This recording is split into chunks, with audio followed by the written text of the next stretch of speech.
Bonjour à tous, bienvenue à cette grande rencontre de la CCIRS. Je me présente, mon nom est Julie Etier, je suis directrice générale de DEL, Développement économique de l'agglomération de Longueuil. C'est avec grand plaisir que je m'adresse à vous ce midi en tant que maître de cérémonie et partenaire de cet événement.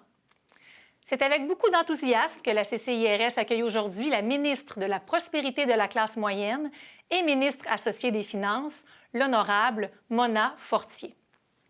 Elle vous présentera le budget déposé le 19 avril dernier à la Chambre des communes et s'attardera plus particulièrement sur les grandes lignes du plan de reprise économique. Ce budget présente un plan ambitieux et audacieux pour vaincre la COVID, assurer la santé et la sécurité de tous les Canadiens, créer de bons emplois et bâtir une économie plus verte, plus inclusive et plus résiliente. Le gouvernement du Canada a joué un rôle stratégique depuis le début de la pandémie et répond toujours présent pour aider nos PME. J'en profite d'ailleurs pour saluer les différentes mesures déployées qui ont un impact concret et majeur sur nos entreprises.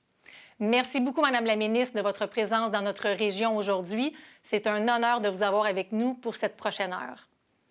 Je tiens également à souligner la présence de Mme Alexandra Mendez, députée de Brossard-Saint-Lambert. Avant de continuer, je cède la parole à Maître Alain Chevrier, qui est président de la CCIRS, qui ne pouvait malheureusement être des nôtres aujourd'hui, mais qui tenait tout de même à vous adresser quelques mots. Alors, bonjour à tous. La Chambre de commerce et d'industrie de la Rive-Sud a salué le budget déposé lundi dernier, qui est centré sur la relance socio-économique du Canada.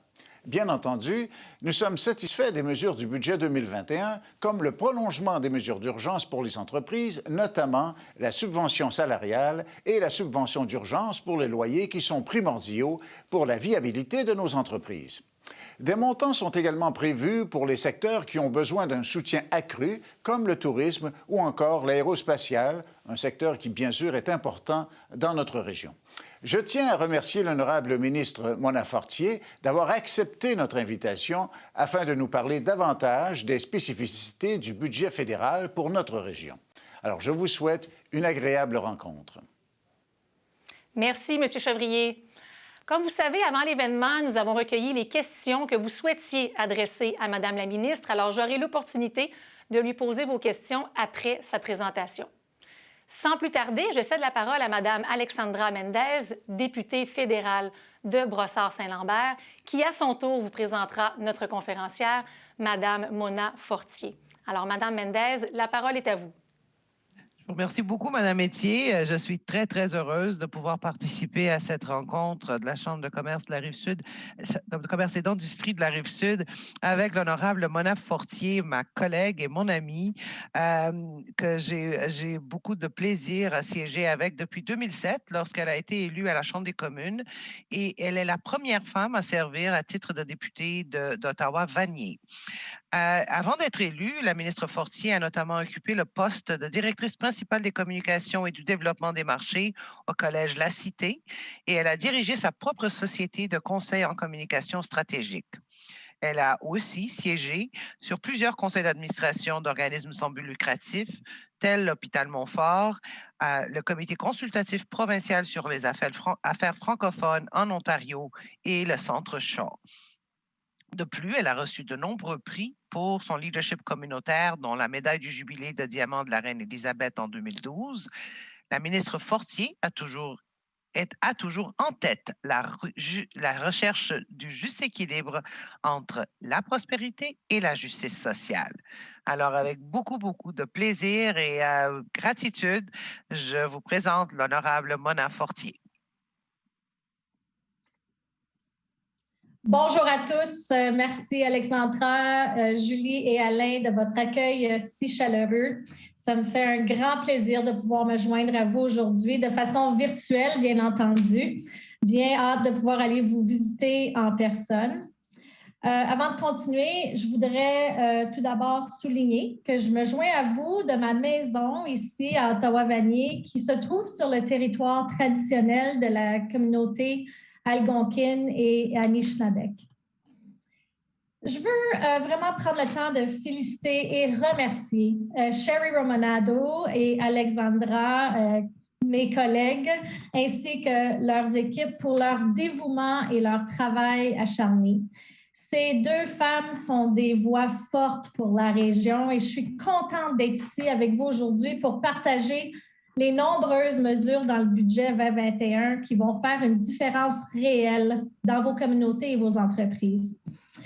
J'aimerais aussi prendre le temps de souligner le fait que Sherry devait être parmi nous aujourd'hui, mais elle a dû annuler sa participation due à son engagement en tant que présidente du comité permanent de l'industrie des sciences et de la technologie. Et nous avons eu un vote à la Chambre des communes juste avant qu'on se joigne à vous, qui fait en sorte que Sherry ne pouvait pas être à deux places en même temps. Alors, c'est pour moi vraiment un privilège de pouvoir vous dire et confirmer et souligner son leadership, sa détermination et la passion avec laquelle elle défend les intérêts de sa communauté. Également, Alexandra fait la même chose. Alors, vous travaillez avec acharnement afin de faire progresser des politiques qui améliorent la vie des Canadiennes et des Canadiens et j'espère de tout cœur que vous serez fiers de voir vos suggestions et vos recommandations pour la croissance et la relance représentées dans ce budget. Merci à tous ceux ici présents qui ont pris le temps de participer à ce processus. Le voici. Vous savez, ça, c'est le budget. Toutefois, pour ceux d'entre vous qui n'ont pas eu la chance de lire les presque 800 pages du budget, je suis ravie de vous présenter ce plan pour la croissance et pour la résilience. Nous avons beaucoup de matière à discussion, croyez-moi. Ce budget est un plan ambitieux qui se concentre sur deux principaux aspects. Premièrement, terminer la lutte contre la COVID-19 et deuxièmement, jeter les bases d'une relance économique solide. Je vais commencer par le premier élément. Comme vous le savez, nous avons clairement indiqué dès le début que notre première priorité est de lutter contre la pandémie et de sauver des vies.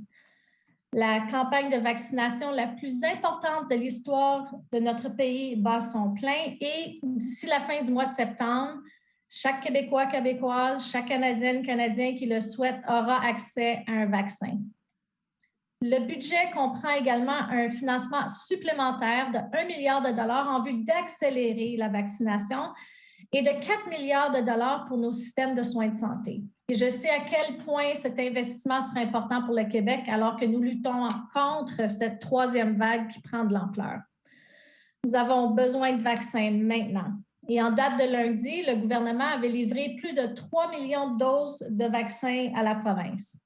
C'est un travail très important qu'il faut poursuivre pour garder les personnes en sécurité et pour protéger contre le virus. Nous mettons l'accent sur la santé des Canadiennes et des Canadiens tout en nous concentrant sur celle de notre milieu des affaires, particulièrement les petites entreprises.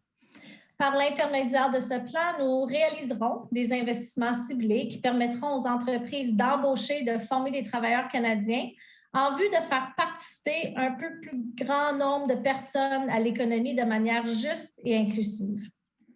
Ce sont plus de 500 000 personnes qui profiteront de ces initiatives.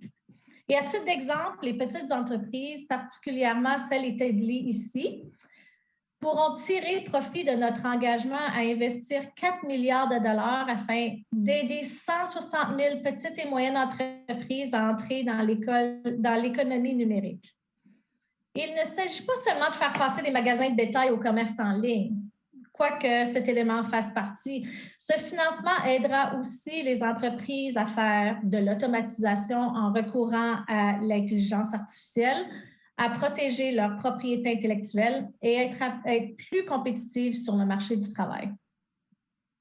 En ce qui concerne les entreprises qui ont été les plus durement touchées par la pandémie, que vous connaissez très bien, comme les restaurants, les exploitants touristiques ou les organisations artistiques et culturelles que nous chérissons tant, elles pourraient hésiter à engager les coûts que représente l'embauche des travailleurs dont elles ont besoin pour croître.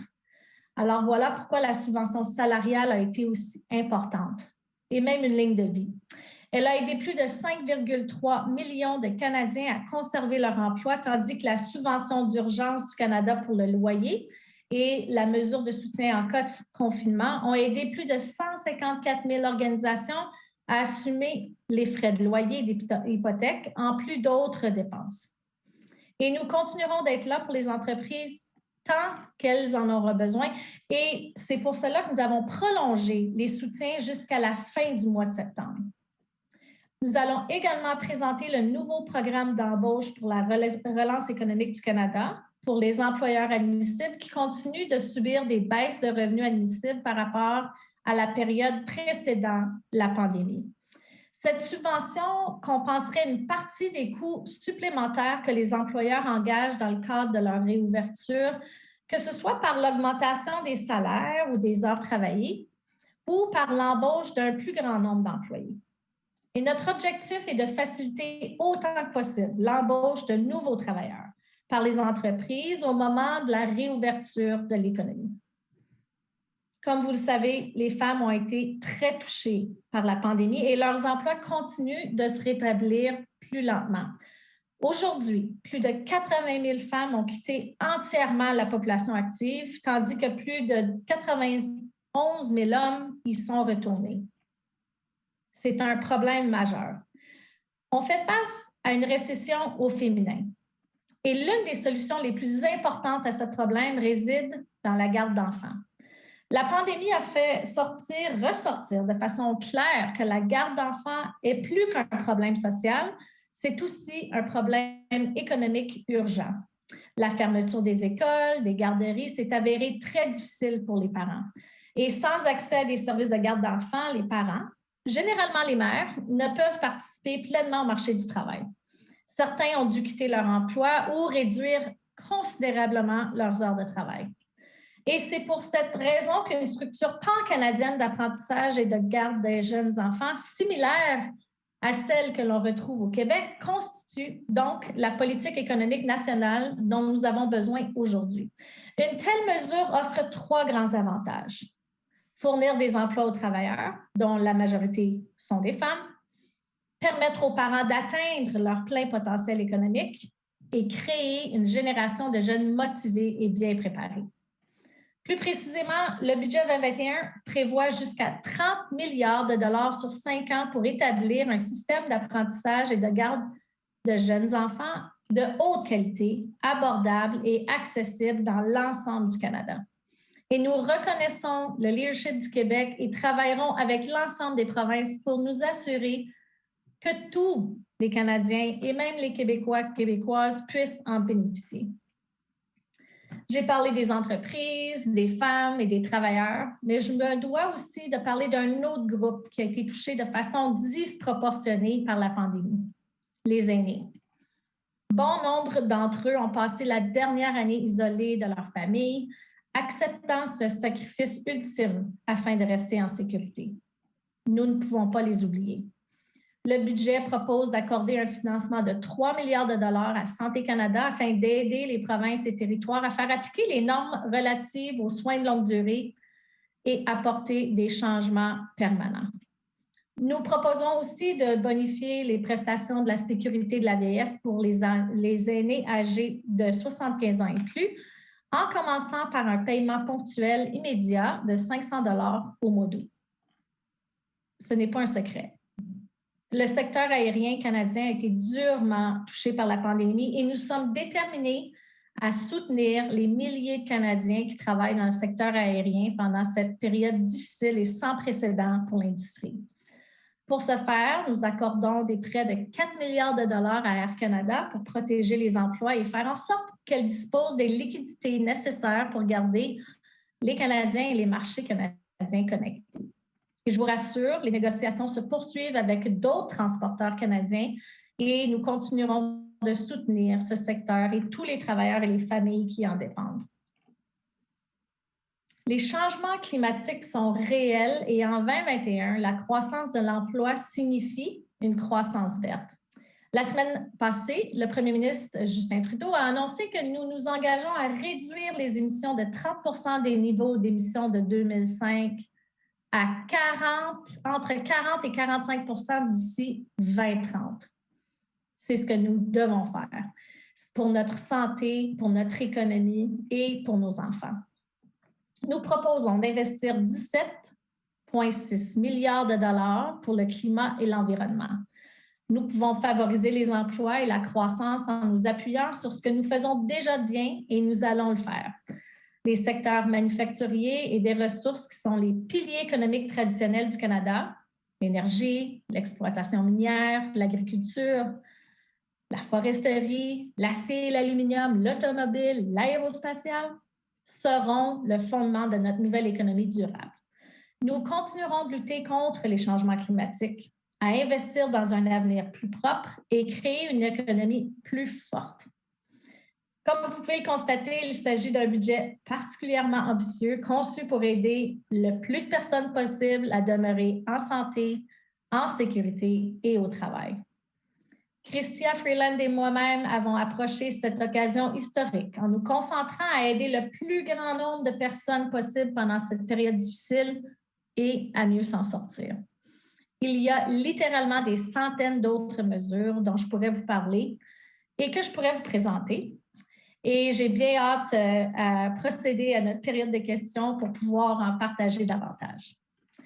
Alors, avant de terminer, je veux seulement dire que le budget présenté le 19 avril dernier prouve que le gouvernement continuera d'épauler les Canadiennes, les Canadiens pendant cette période difficile.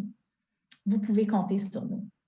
Alors, merci. Et encore une fois, merci, Julie, pour ton leadership et tout le travail que tu fais avec ton organisation. Je sais qu'on doit continuer à travailler ensemble et c'est la raison pour laquelle on peut avoir cette conversation aujourd'hui.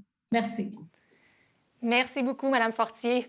Je vous dirais que dans le contexte d'incertitude qu'on vit actuellement, là, c'est vraiment rassurant de voir que le gouvernement répond à la fois autant aux familles, aux entreprises, aux travailleurs. Donc, on salue vraiment l'agilité de votre gouvernement, surtout dans cette période qui est particulièrement éprouvante pour tous, disons-le. Alors maintenant, comme je l'ai mentionné plus tôt, on a reçu plusieurs questions du public par le biais du formulaire d'inscription. On en a sélectionné quelques-unes que je souhaite vous adresser, Madame la ministre. Alors, tout d'abord, le budget fédéral de 2021 propose 101,4 milliards de dollars en nouvelles dépenses. Est-ce que ce budget, un budget que le Canada peut se permettre et quand un rééquilibre budgétaire est-il envisageable? Merci d'avoir posé cette question et que j'entends évidemment parce que les gens veulent savoir, est-ce qu'on peut se permettre cela? Et permets-moi d'être très claire dans ma réponse. La réponse, c'est oui. Nous pouvons le permettre et nous devons faire ces investissements maintenant pour traverser cette pandémie et nous permettre de nous préparer à un avenir meilleur. Il s'agit d'un plan ambitieux d'investissement dans l'emploi et la croissance, puis il est également prudent. C'est de la prudence. Il est tout à fait conforme à notre capacité fiscale. Alors, nous allons passer de 25 à 26 % à un déficit d'un peu plus de 1 % et nous avons un ratio dette-PIB en baisse constante qui sera à 49,2 % en 2026. Et même après les dépenses extraordinaires que le Canada a dû engager pour lutter contre la COVID, nous avons toujours le ratio dette net sur le PIB le plus bas du G7. Alors, Julie, vraiment, il s'agit d'un plan responsable qui vise à remettre nos gens au travail et à assurer que notre ancrage fiscal soit en mesure de maintenir notre économie et s'assurer qu'elle soit sur la bonne voie. Tout à fait. Bien, merci beaucoup pour ces précisions. Autre question que nous avons reçue pour vous. L'année a été très difficile pour plusieurs de nos PME. Certaines ont dû fermer leurs portes pour assurer la sécurité et la santé de leurs travailleurs. Considérant que ces entreprises constituent l'épine dorsale de notre économie, est-ce que vous pouvez nous en dire plus sur ce que le gouvernement fait concrètement pour les soutenir? Vous l'avez abordé dans votre présentation, mais on aimerait vous entendre davantage sur le sujet. Merci. Puis alors que nous concentrons évidemment toutes nos énergies sur la santé de notre population, il faut également qu'on se concentre sur la santé de notre communauté d'affaires, en particulier les petites entreprises, comme on vient de le mentionner. Et face à la pandémie de COVID-19, le gouvernement, et tu l'as mentionné au début, Julie, a agi rapidement pour fournir du soutien en vue de protéger les Canadiennes, les Canadiens et également appuyer les gens, les entreprises en s'adaptant à une réponse à l'évolution de la pandémie. Et c'est pourquoi la subvention salariale a été si importante et même une ligne de vie pour les entreprises. Elle a permis à plus de 5,3 millions de Canadiens de conserver leur emploi. Comme j'ai mentionné également, la subvention canadienne pour le loyer d'urgence et le soutien en cas de confinement ont aidé plus de 150 000 organisations à payer leur loyer, leur hypothèque et d'autres dépenses. Et comme le premier ministre l'a dit la semaine dernière et la ministre des Finances, Chrystia Freeland, et moi-même, nous continuons d'être là pour les entreprises aussi longtemps qu'elles en auront besoin. Et nous avons, entre autres, prolongé les soutiens dont j'ai mentionné plus tôt jusqu'à la fin septembre. Il y a également dans le budget 2021 le fait que nous allons prolonger la subvention salariale, la subvention pour le loyer et la mesure de soutien en cas de confinement jusqu'au 25 septembre. Et on va proposer également de réduire progressivement les taux de la subvention salariale et la subvention pour le loyer à compter du 4 juillet afin d'assurer l'élimination progressive des programmes et cela en lien avec la campagne de vaccination et le fait que l'économie va se remettre en marche. Alors, c'est l'approche que nous avons prise et nous allons continuer à soutenir les entreprises, surtout les petites et moyennes entreprises, comme vous avez dit, qui sont l'épine dorsale de notre pays tout au long de nos prochaines étapes. Excellent. Bien, c'est vraiment intéressant d'entendre ça. Puis moi, je me permets de vous dire qu'en étant sur le terrain, on constate vraiment l'impact majeur, l'impact concret que vos différentes mesures ont eu l'an passé et ont toujours sur nos entreprises. Alors, on en est très fiers de ces annonces que vous avez faites la semaine dernière. Et Julie, si je peux peut-être déjà ajouter, parce que je veux remercier les entrepreneurs de partout et surtout de votre région, parce qu'on a travaillé ensemble. Il a fallu qu'on s'adapte parce que, comme vous allez probablement vous en rappeler, notre première proposition pour la subvention salariale était de 10 % et on a entendu les gens dire « ce ne sera pas suffisant ». C'est là qu'on s'est adapté rapidement, qu'on a offert une subvention salariale à 75 % et on a continué à l'adapter parce que vous nous avez partagé comment ce serait mieux de s'adapter aux différents niveaux de revenus que vous aviez. Donc, on a fait le travail ensemble, puis je veux prendre ce moment pour remercier d'avoir partagé cela avec nous. Bien, en tout cas, merci à vous d'être à l'écoute. Merci, comme je l'ai mentionné, de cette grande agilité dont vous faites preuve, là. Je pense que les entrepreneurs apprécient énormément.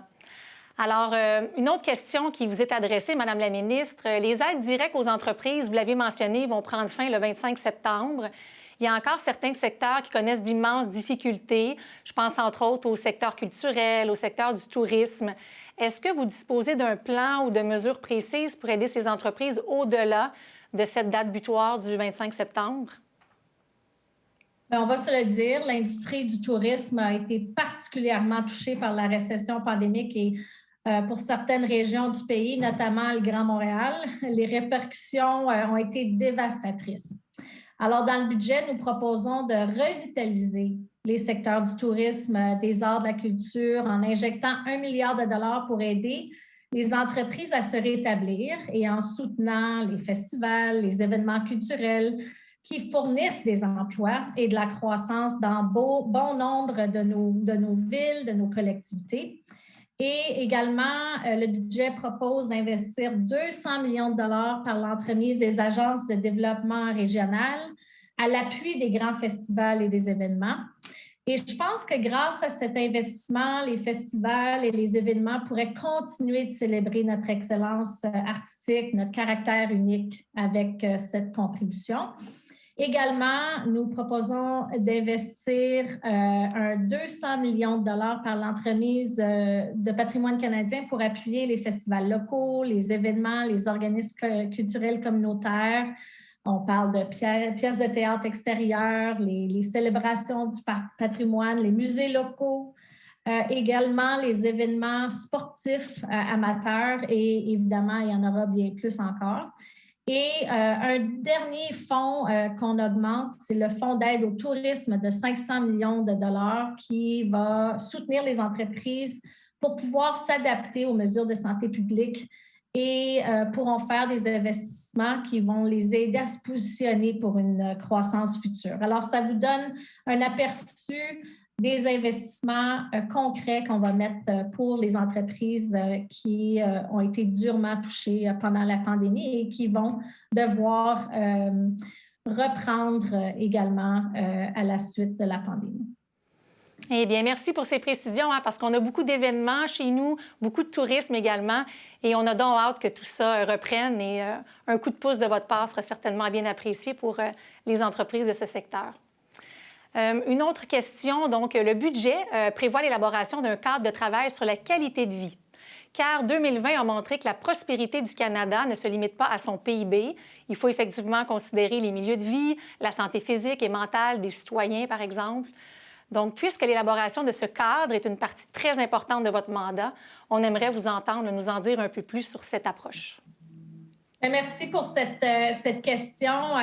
Il faut comprendre que la pandémie nous a fait prendre conscience que notre qualité de vie ne se résume pas à l'argent que nous avons dans notre compte en banque chaque mois. Il s'agit aussi de notre santé mentale, d'où on vit, nos liens sociaux, l'accès au plein air, à la qualité de notre nourriture que nous mangeons et encore plus. Et nous devons tenir compte de tout cela dans notre prise de décision.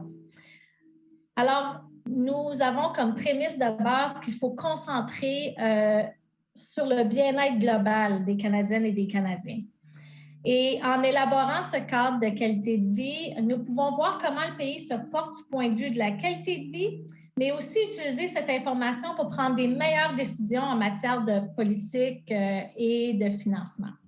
Alors, cela nous permet de nous concentrer sur ce qui compte le plus pour les Canadiens, la prospérité, la santé, l'environnement, la cohésion sociale et la bonne gouvernance. Et nous avons justement pris ces mesures lors de nos prises de décision pour vraiment s'assurer qu'on prenne des décisions budgétaires qui feraient une différence dans la vie des gens. Et c'est vraiment, si vous êtes intéressé, vous pouvez aller voir dans l'annexe 4, ça l'explique comment on s'est servi de cette approche pour bien mesurer nos décisions et prendre évidemment des décisions. Merci. C'est intéressant d'entendre ça. Là, on sent vraiment cette volonté d'assurer une prospérité durable de la part du gouvernement. Je me permettrais, Madame la ministre, une dernière question au nom de DEL. À titre de bras droit en affaires des entreprises de l'agglomération de Longueuil, on a recueilli dans les derniers mois les principaux enjeux des PME dans un contexte de relance. À la lumière du budget, on a constaté qu'il y a plusieurs mesures qui sont une solution au manque de liquidité, au développement aussi de leur éco-responsabilité. Vous avez également tout à l'heure parlé de virage numérique. Est-ce que vous pouvez nous préciser s'il y a des mesures qui seront en place pour inciter les entreprises à contrer la pénurie de main-d'œuvre à laquelle là, elles font face présentement? Je vous dirais que ce qu'on entend, c'est qu'il y a, oui, le manque de liquidité qui est vraiment flagrant comme enjeu, mais la pénurie de main-d'œuvre, c'est vraiment une préoccupation là, pour les entreprises. Bien, merci de cette question et je veux encore reconnaître le travail que vous faites avec votre organisation parce que c'est justement en sachant où est-ce qu'on devrait mettre nos énergies qu'on peut mieux développer ces programmes. Et évidemment, il faut stimuler la relance, les emplois et la croissance. Donc, notre gouvernement lance un programme canadien d'adoption du numérique qui va créer des milliers d'emplois pour les jeunes Canadiens. Alors, nous allons investir également 4 milliards de dollars pour aider 160 000 petites et moyennes entreprises à entrer dans l'économie numérique. Et comme je disais plus tôt, ce n'est pas seulement de mettre les magasins de détail en ligne, même si ça en fait partie. Le financement va également aider les entreprises à s'automatiser grâce à l'intelligence artificielle, à protéger leur propriété intellectuelle et à devenir plus compétitives sur le marché du travail. Et le budget 2021 propose d'affecter 1,4 milliard de dollars sur 4 ans à compter de maintenant afin de faire le suivant. Travailler avec des organismes d'un bout à l'autre du Canada pour permettre à toutes les entreprises qui recourent à ce programme d'accéder à des compétences, à de la formation et à des services consultatifs. Également, fournir des micro-subventions aux plus petites entreprises des rues commerçantes afin de les aider à engager les coûts liés à l'adoption de la technologie. et créer des possibilités de formation et de travail pour 28 000 jeunes afin d'aider des petites et moyennes entreprises de partout au Canada à adopter la technologie. Également, le budget 2021 propose de fournir 2,6 milliards de dollars pendant une période de 4 ans, selon la comptabilité de caisse, là, à compter de 2021-2022, à la Banque de développement du Canada afin d'aider les petites et moyennes entreprises à financer l'adoption de la technologie. Et si je peux me permettre, je viens juste de faire une visite avec une entreprise de Longueuil, avec deux entrepreneurs, Cathy et Martina. Et quand je lui ai parlé de ce programme numérique, ils ont tout de suite dit on veut répondre à l'appel, on aimerait pouvoir y participer. Alors, c'est vraiment intéressant déjà de voir que plusieurs entrepreneurs vraiment réalisent que ça va les aider à pouvoir non seulement reprendre leur marché, mais également développer des nouveaux marchés. Merci. Je me permets aussi de mentionner que la contribution que vous avez octroyée à notre organisation dans le contexte de relance a vraiment servi à aider un très grand nombre d'entreprises. On parle de plusieurs centaines d'entreprises et ça a permis de maintenir et créer plus de 1000 emplois. Donc, on vous en est très reconnaissant et nos entreprises également.